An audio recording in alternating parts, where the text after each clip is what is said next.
Good afternoon. Let me start with a readout of the Secretary's meeting earlier today with Israeli War Cabinet Minister Benny Gantz. The Secretary and Minister Gantz discussed the ongoing conflict in Gaza, and the Secretary reiterated that the United States continues to support Israel's right to ensure that the terrorist attacks of October 7th can never be repeated.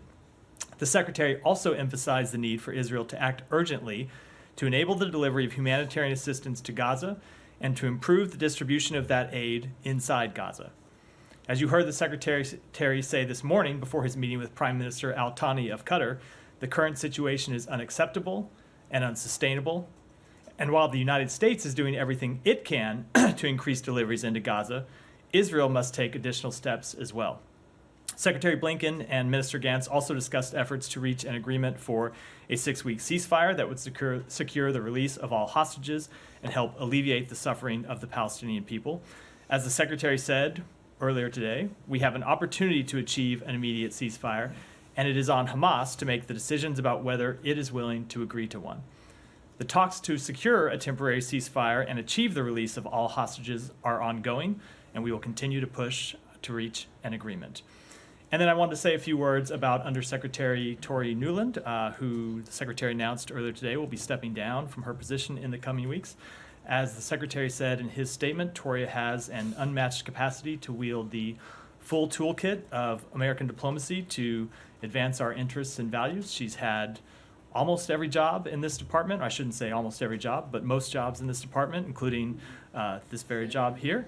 And I will say, just speaking personally, I first got to know Toria during at the early days of Russia's full-scale invasion of Ukraine. And the thing that struck me about her from day one was her clarity of purpose and clarity of voice, which I know all of you probably remember well from her, at least Matt remembers well from her time at this podium.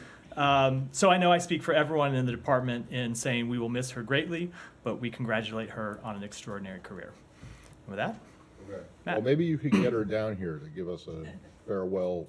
One last briefing for old Yes, time's sake. exactly. I'm sure she would love to argue with you for Yeah. an extended. I probably not, but still, it would be interesting to hear her, her thoughts on leaving. Anyway, on the meetings this morning with both the Qataris and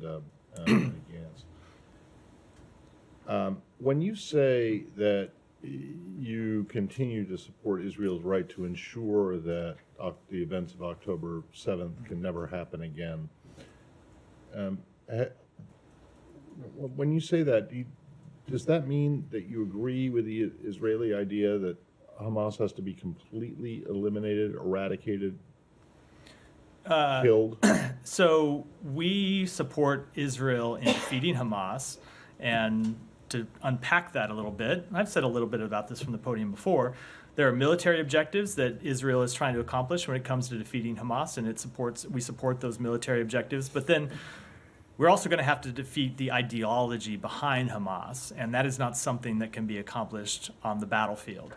Something that we have learned in the United States in our long history with counterterrorism, that you cannot defeat an idea on the battlefield. You can defeat a terrorist group on the battlefield, but ultimately you have to beat that idea with a better idea.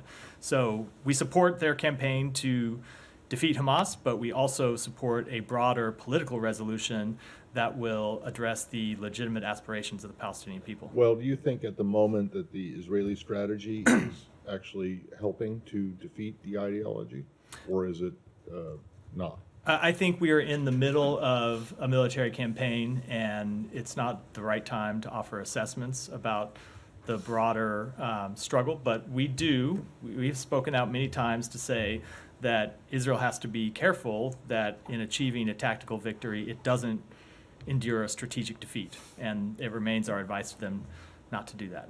Okay, and then just in terms of the negotiations that are going on, I don't know if Minister Gantz is completely up to date on the latest of it, but presumably Sheikh Mohammed is, since his country is brokering them.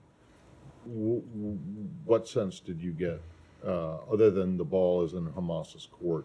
Are the differences that still exist surmountable, or are they impossible? So the Secretary did discuss those ongoing negotiations, both with Prime Minister Al-Thani and with Minister Gantz.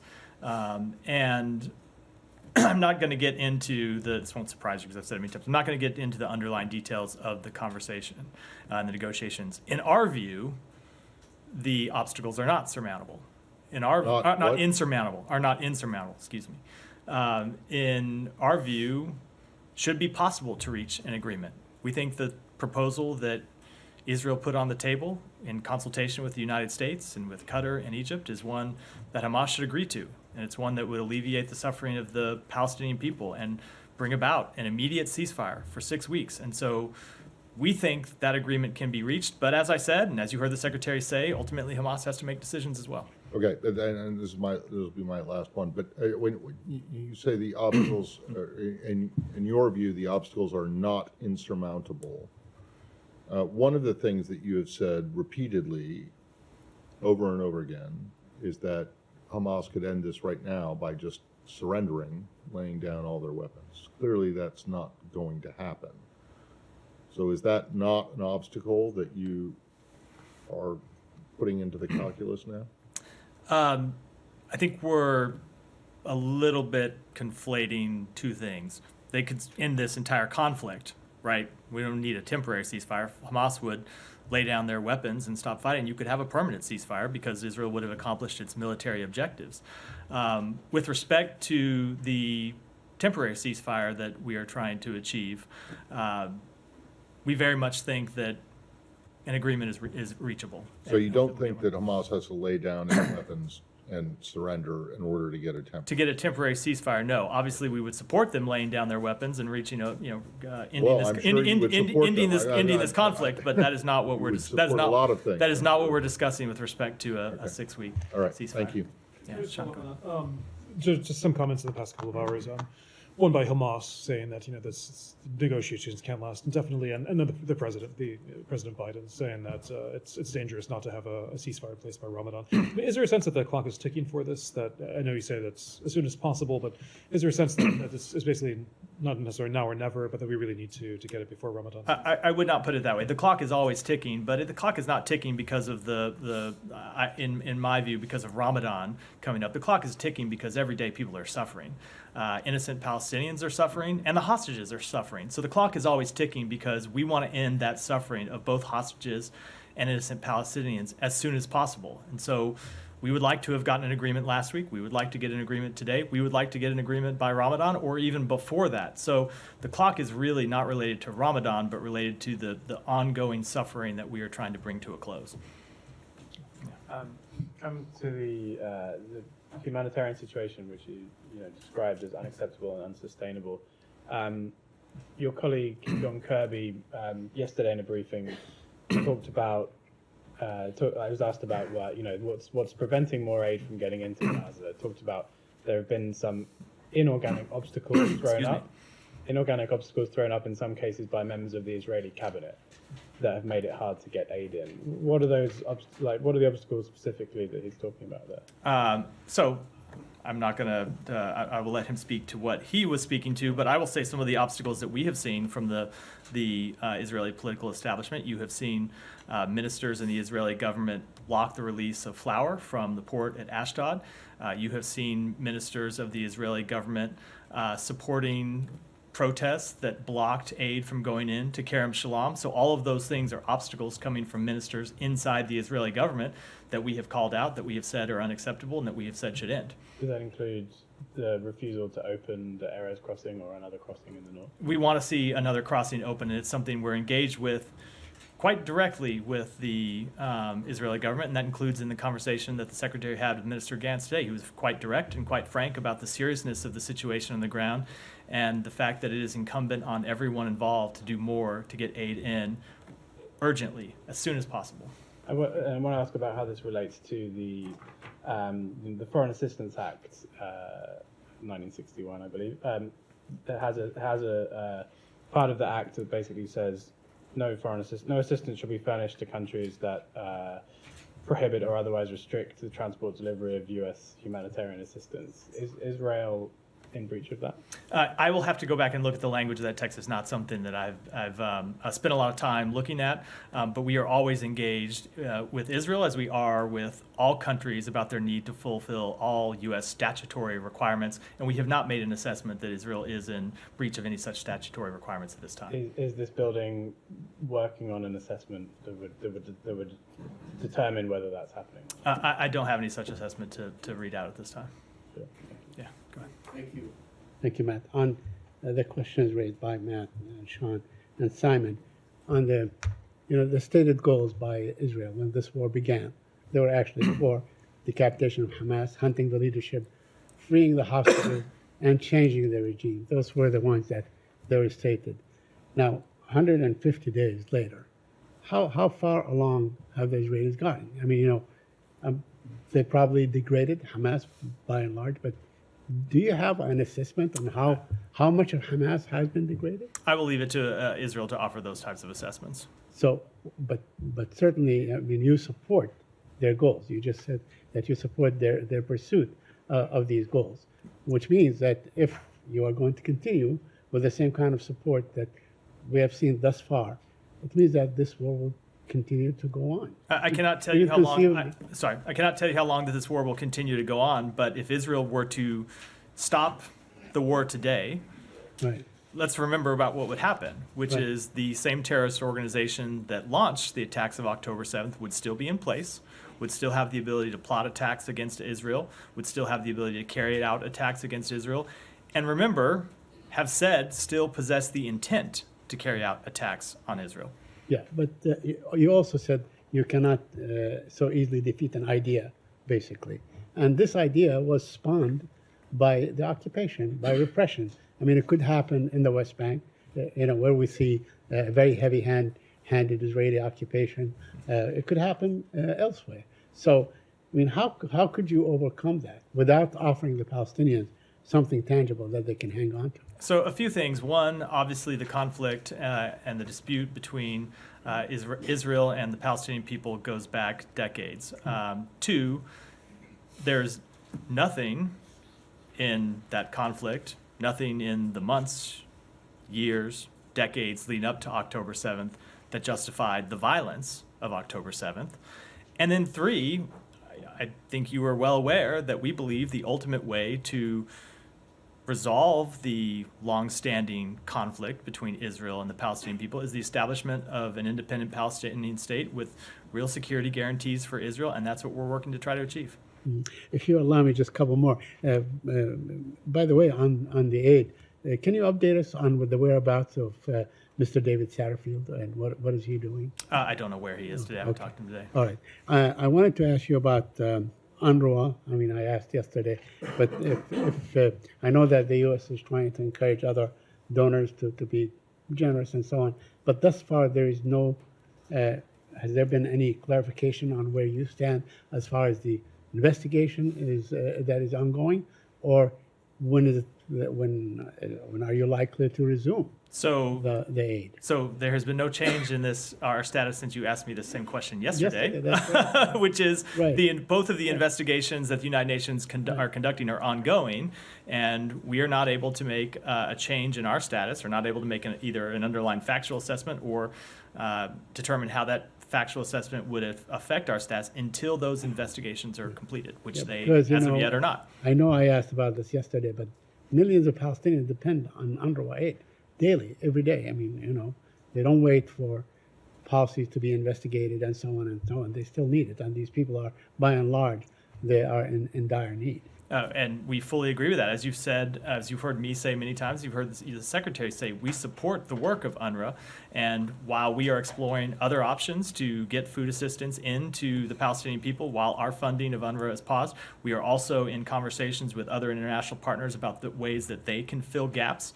Remember, our funding that we suspended, we weren't due for another large payment until June. That's still several months away. So we are working to do everything we can to make sure that the delivery of humanitarian assistance into Gaza, and then the really important role that UNRWA plays in ensuring that that aid is distributed inside Gaza, can continue, and in fact not just continue but be improved. Thank you. Go ahead. A couple of questions. Hungary finally signed the ratification for Sweden's membership. Do you expect depositing the instrument of ratification this week? So we have not yet received the instrument. It was just signed this morning. We do expect it to be delivered to Washington in the coming days, and for Sweden's accession to NATO to be completed, but I don't have exact timing to provide today. On that line, there are reports that Prime Minister Orban will meet with former President Trump in Mar-a-Lago this week. Do you have any concern about that? I don't have any comment on the Prime Minister's Thank you. reported Moving meetings. to Ukraine, if I may. May I get your thoughts on the ICC arrest warrant today for Russian military commanders? Yeah, so we have seen the news that the ICC issued arrest warrants for Sergei Kobayash and Viktor Sokolov for alleged war crimes and crimes against humanity. The United States supports a range of international investigations into Russia's atrocities in Ukraine, including the one conducted by the ICC, but we do not weigh in on each decision and development as part of those investigations. And separately, have you seen so-called Medvedev map on social media? What did you make of it? I think I saw a tweet related to it. I didn't look at the map, so I don't have a comment on it unless you'd like to enlighten me about what it shows. I can imagine. And finally, you start up with Secretary Toria. Just want to remind you that she, last month, she was in Kyiv, and she made a statement saying that 2024 will bring certain solid successes on the battlefield. And she said, I'm quoting, Putin is going to get some nice surprises on the battlefield. Do you share that sentiment? I do. I do. We believe that Ukraine has a plan that they can execute to achieve victories on the battlefield. We've seen them having victories on the battlefield, most recently in the Black Sea, where in the last 24 hours they sunk another Russian ship. So we do believe that they have some surprises in store, and we look forward to seeing the results. Thank you. Go ahead, Tom. On the Benny Gantz visit, the Israeli press, Israel Hayom, Israel Today, their diplomatic correspondent, writing about the visit, saying that Mr. Gantz explained to government officials that in order to remove from Hamas the civilian capabilities in Gaza, it is better that there be a certain period of chaos in the Gaza Strip. First of all, has Mr. Gantz said that to American officials? I'm not going to, as per general rule, will not speak to what other officials said. What's your assessment, though, of that contention that, because the Israelis have made it clear they want the complete elimination of Hamas, that includes its role in the civilian administration of Gaza. We're seeing chaos and a complete inability to secure Gaza, which is a disaster for people on the ground. If that is, and it seems to be, judging by the military activity, the position of the Israeli government and the military, what's your assessment of that as a tactic and strategy? So two things. Number one, as you heard me say a moment ago, I think in response to Saeed's question and to Matt's question, we do support Israel's objective of defeating Hamas militarily.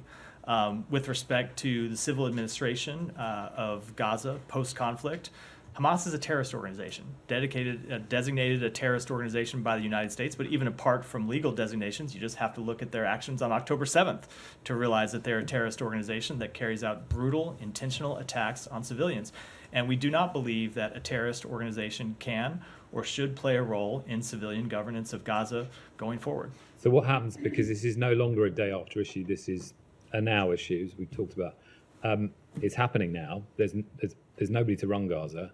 So who should do it? I mean, what are you saying to the Israelis about who's securing it? I mean, without security, you can't do anything else. There's no security there at the moment. So who is responsible? So right now, Israel is the power that has brought a military that is ultimately in charge of the security situation on the ground. We believe that there needs to be a transition ultimately to governance led by the Palestinian Authority, and that would include security and other government functions led by the Palestinian Authority, and with respect to both the West Bank and Gaza. And that's exactly what Israel says it won't accept, is a PA-run Gaza Strip. And we continue to push for it.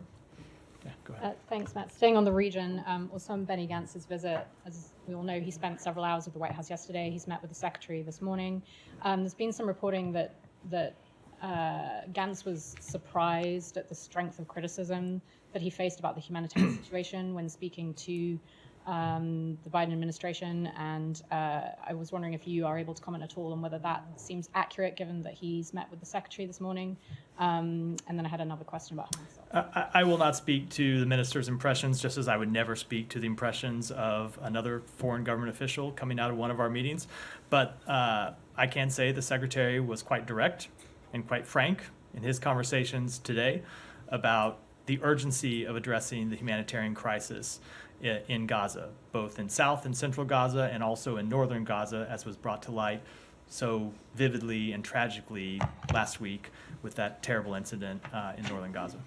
And is there any reason why he would seem surprised, given that this department and the administration have repeatedly... Again, I just don't want to speak to his impressions. Okay, and on Hamas, Hamas spokesperson had spoken to the BBC, I think, yesterday, and had brought up this issue of not being able to pull together a list of hostages for Israel. And given that Israel is saying that one of their, that they require a list of hostages as part of a ceasefire agreement, how do you square the two? It's a chicken or egg situation. Do you have any comment on Hamas saying that that's their sticking point? So I don't want to speak, I kind of don't want to speak to it in detail, just because I think it gets perilously close to talking about the underlying negotiations.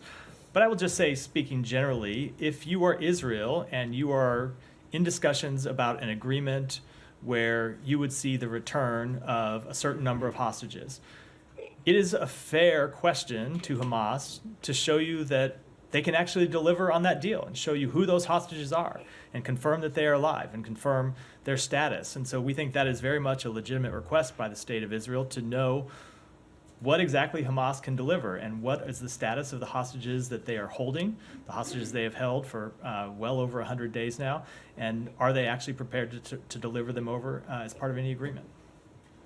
Janie. Thank you, Matt. Two questions. The United States' ultimate goal is to complete and verify the denuclearization of North Korea. White House Senior Advisor for Asia, Rep. Hoover, recently mentioned on consideration of intermediate toward North Korean denuclearizations.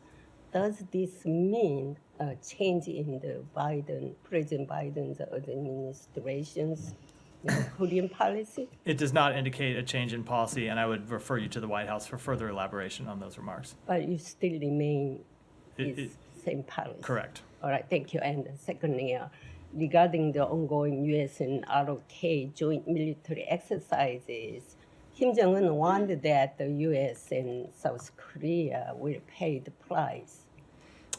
What is your reaction? It is obviously not the first time we've seen inflammatory rhetoric by North Korean officials, not at all surprising, even though it is unfortunate. I will say that only thing I will say is that we will continue to stand with our South Korean ally. Go ahead. Thank you. Yeah, go ahead. We know that Turkish Foreign Minister Hakan Fidan will be in Washington tomorrow. And the U.S. Army is building 3 155mm projectile metal part lines in Texas. And the contract was awarded to General Dynamics, whose subcontractors include Turkish defense industry corporations, according to Pentagon. My question is on a very technical legal angle, actually. And does any agreement with Turks allow the U.S. to pass on these rounds to third-party countries such as Israel? Did or can Turks place a condition to prevent such a transfer of this artillery once they are in the U.S. talks? Is any discussion on this matter expected tomorrow? I would defer that question to my colleagues at the Pentagon. I did that actually. As it relates to a U.S. military contract. It's just not something we would speak to from here. Thank you. So, go ahead. Yeah, did you? Me? Yeah. Okay. Did you get any promising answer from Israel regarding opening more crossing points? It continues to be a matter that we have pressed to them is important, and important that these crossings be opened urgently, immediately. But I'm not going to speak to the conversations. Did you request open all the crossing points? We have requested additional crossings that be opened in the north, and I don't want to get any more specific beyond that. Thank you. Go ahead. I'll come to you next. Pakistan's new Prime Minister Shehbaz Sharif directed authorities to fast-track negotiations with the IMF as the nation's $3 billion bailout program is set to end next month. Is U.S. assisting or helping Pakistan in these negotiations? Let me take that back and get you an And answer. sir, the freedom of speech has been under assault in Pakistan for the last many months. Recently, a member of Pakistan Senate submitted a resolution demanding the ban of popular social media platforms. Do you have any comment on that? So we support we support freedom of expression in Pakistan as we do around the world. You've heard me in the past say from here that we condemn the partial or complete government-imposed shutdowns of internet platforms, including Twitter or X. And so we have and will continue to emphasize the importance of respecting these fundamental freedoms during our engagements with Pakistani officials. Go ahead. Thank you so much. From last 2 weeks, Saudi Arabia hosted very high-level engagements, hosted Russian State Duma chairman and then Ukrainian President Zelensky for the possibly for a ceasefire or hostages release. So, do U.S. was on board at any level in these talks, or it is something Ukraine is looking at Saudi Arabia as it is OPEC member and having more influence with the Russia. And a couple of days ago, we also seen that OPEC announced another energy cut, like oil production cut. So, what is U.S. observation on this? So I don't have any comment on the question with respect to OPEC. With respect to the meetings between Ukraine and Saudi Arabia, we have supported Ukraine's push to garner international support for its peace formula and have been encouraged by the discussions between Ukraine and Saudi Arabia in that respect. Secondly, Okay. Congressman Greg Casar led 30 U.S. congressmen wrote a letter to President Biden and then State Department mentioning Secretary Blinken to uphold the recognition of a new government in Pakistan as irregularities with the demand of irregularities investigations. So from a very last interview, Congressman Greg Casar said that U.S. Department of State is due to respond. So last day we see that United States Embassy in Pakistan, they congratulated new government, and then State Department also issued a statement, and there is still the investigations that U.S. demanded before are due from the Pakistani side. So what is your response specifically for the Congressman Greg Casar letter?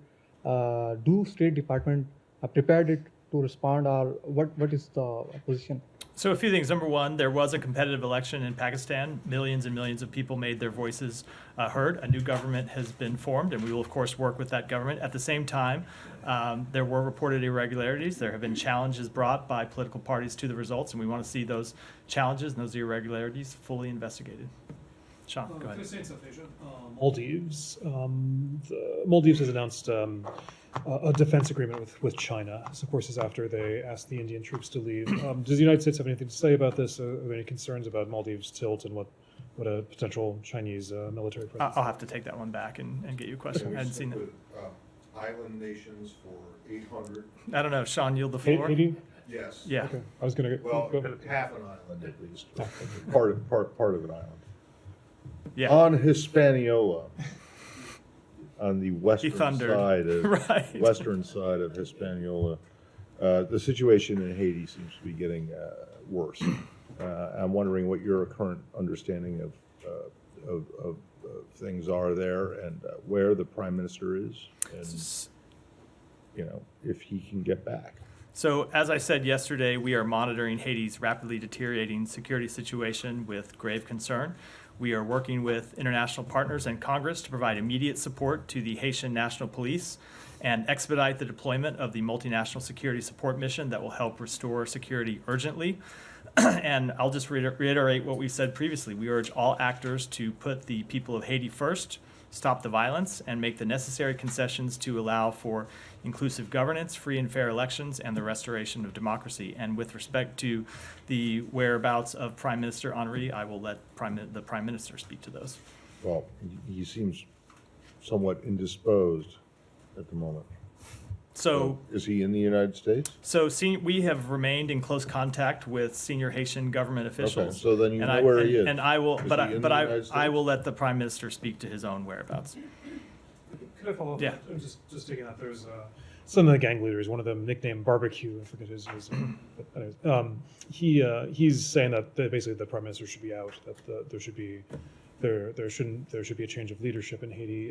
What does the United States feel about this? Is it self-confidence in Prime Minister Henry's ability to lead? And what about the election call in Haiti? Do you have a comment on the timeline? So I'll just reiterate what I said a moment ago, which is that we all urge all actors to put the people of Haiti first. Stop the violence. That would, of course, include these gangs that are responsible for the recent violence, and make the necessary concessions to allow for inclusive governance, free and fair elections, and the restoration of democracy. Go ahead. Oh yeah, go ahead. Archipelago. Archipelago. I'm searching my mind. Yeah, I don't comment on domestic matters, Matt. The tensions between the Philippines and China over South China Sea. Philippines summoned China's deputy chief of mission in Manila to protest what it called aggressive actions by Chinese naval forces. Are you in discussions with the Philippines about this? Is there a possibility that these kind of actions could trigger the U.S. Mutual Defense Treaty with the Philippines? So we are in discussions with the Philippines about this matter. The latest actions, which are just the most recent in a series of provocative actions by the PRC, demonstrate once again a reckless disregard by the PRC for the safety of Filipinos and also for international law. By impeding the safe operation of Philippine vessels carrying provisions to Filipino service members stationed at 2nd Thomas Shoal, the PRC interfered in lawful Philippine maritime operations and in Philippine vessels' exercise of high seas freedom of navigation. And I will just say that the United States stands with our Philippine allies in the face of these dangerous and unlawful actions. And with respect to your question, Article 4 of the 1951 U.S.-Philippines Mutual Defense Treaty extends to armed attacks on Philippine armed forces, public vessels, or aircraft, including those of its Coast Guard, anywhere in the South China Sea. Do these constitute armed attacks? I think it was water cannon and collisions of boats. I'm not going to speculate or get out ahead of any discussions in this regard. Go ahead. Thanks, Matt. I have a question actually about a statement from a group of UN experts today. Among the things that they said are that 15 children have died of starvation at Kamal Adwan Hospital in northern Gaza, appearing to corroborate earlier reporting from the Gaza-based health ministry. Does the administration hold Israel responsible for these deaths? And I'll have a follow-up. So the situation, thank you for announcing your follow-up at the beginning. The situation is clearly horrific in Gaza. I spoke to this somewhat yesterday when I said that, there are far too many families, and you can see it when you looked at this video last week of these people running out at 4:30 in the morning to try to storm a convoy because they don't know where their next meal is going to come from. And I think there are far too many families, parents, and I feel this acutely, as I'm sure a number of people in this room who are parents do.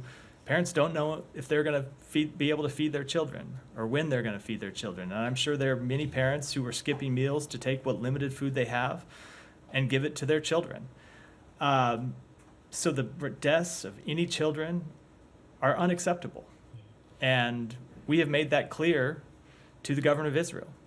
And when it comes to responsibility, look, Hamas obviously is responsible for starting this war and hiding behind human shields and using civilians as a tool in this conflict. But Israel needs to do more to ensure that food gets in to address the very real, dire humanitarian needs of the Palestinian people. Well, those same experts in that statement said, and I'm going to quote here, Israel systematically denies and restricts the entry of humanitarian aid into Gaza by intercepting deliveries at checkpoints, bombing humanitarian convoys, and shooting at civilians seeking humanitarian assistance. Is that an assessment with which you agree? So Israel is letting humanitarian assistance go in through checkpoints. I don't think anyone would dispute that. Do they need to let more go in? Yes, absolutely they do. Do they need to do more to deconflict to ensure that people who are trying to get access to food and water? Yes, of course they do. And that's something we continue to be in conversations with them about. Thank you. Go ahead. I have two questions.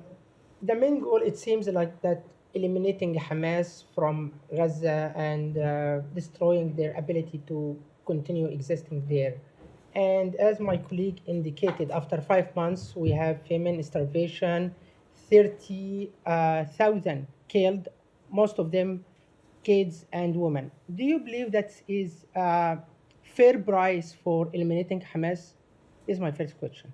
No, and we do not want to see any civilian killed. We have made that absolutely clear. We want to see Israel do more to protect civilians. We want to see Israel do more to keep civilians out of harm's way. And we want to see them do more to allow humanitarian assistance to come in. So it's not fair price. So I think you look at I mean, you're looking at it the wrong way. There is no level of civilian deaths that are acceptable. Now, Israel's facing a difficult military situation because, as I said, Hamas continues to hide behind human shields. And Hamas launched this war knowing full scale the response that it would provoke and that humans would be put in the crossfire, and they did it anyway. Now, that doesn't alleviate Israel's burden. We don't want to see a single civilian killed, and Hamas not only could end this war by laying down its arms, Hamas could agree to a ceasefire today that would alleviate this suffering, and they have not agreed to do that. Okay. This leads to the second question. Yeah. Have you ever considered to let civilian people move from Gaza to Israel and have citizenship, like indigenous people, like same scenario in the USA, indigenous people move to their former occupied land and have a citizenship like indigenous people in the US historically, and they have a full citizenship. So they are civilian. You care about civilian. You have a very good, kind heart toward these kids and women and other civilian people. Why you don't let them move to the Israel and have a full citizenship and live as a... So what we have heard over and over again from leaders in the region, including from leaders of the Palestinian people, is that they do not want to see the forced displacement of Palestinian people from their homes. Go ahead. I want to go back to the hostage deal. You mentioned that the list that Israel is asking for is legitimate, and Hamas should provide that list for hostages. The question is this then the sticking point that is preventing the hostage deal from moving forward and getting finalized? I'm not going to get into underlying conversations and negotiations. But you agree with Israel that this list has to be provided? We agree that it's a legitimate request when you're in negotiation about the return of hostages to actually see a list of what hostages would return. Absolutely. But how can Hamas possibly provide that kind of list without having some sort of a ceasefire? Because those hostages are not with Hamas, not all of them at least. Some of them are with other factions. And there is a need for some sort of truce so that Hamas can basically search for them and find them. I think that is a question for Hamas, not for the United States. They took these hostages. Hold on. They took these hostages. They continue to hold them. If they continue to hold them, they must know where they are.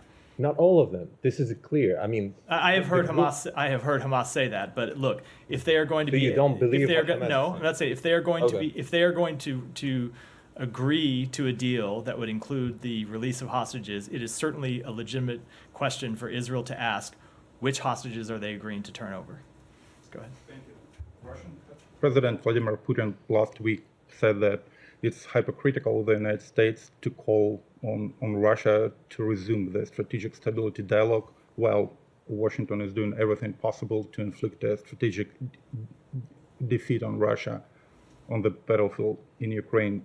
Do you actually believe that it's time for a strategic dialogue? So I don't have any update to the statements that we have already made with respect to strategic dialogue. But when it comes to the strategic failure that Russia has achieved in Ukraine, there are two reasons for that. Number one are the costs that, let me say three reasons. Number one, the costs that the Ukrainian military has imposed through their dedication and their bravery to repel Russian aggression. Number two, to the international coalition that the United States has assembled to support Ukraine and hold Russia accountable. And number three, it's Vladimir Putin's own miscalculations and own callousness to the tens of thousands of Russian soldiers that he sent to an early grave by launching this war in the first place. And U.S. Ambassador to Russia, Lynn Tracy, said today that the U.S. Embassy is discussing with the Russian government the possibility of resuming some consular services at the U.S. Embassy in Moscow, including issuing visas to Russian citizens. Can you confirm that? I don't have any update on her comments. Go here and then we'll wrap up for today. Yeah.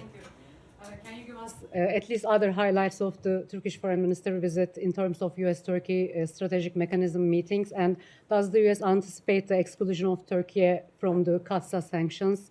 And when will we know the approximate delivery length of the F-16s? I do not want to get into any of those matters in advance. I'll just say as a general rule, we will prefer to wait until after a meeting, have the private conversation first, and then talk about matters that were discussed after the fact. With that, we'll wrap for today. Thanks, everyone. Did you say the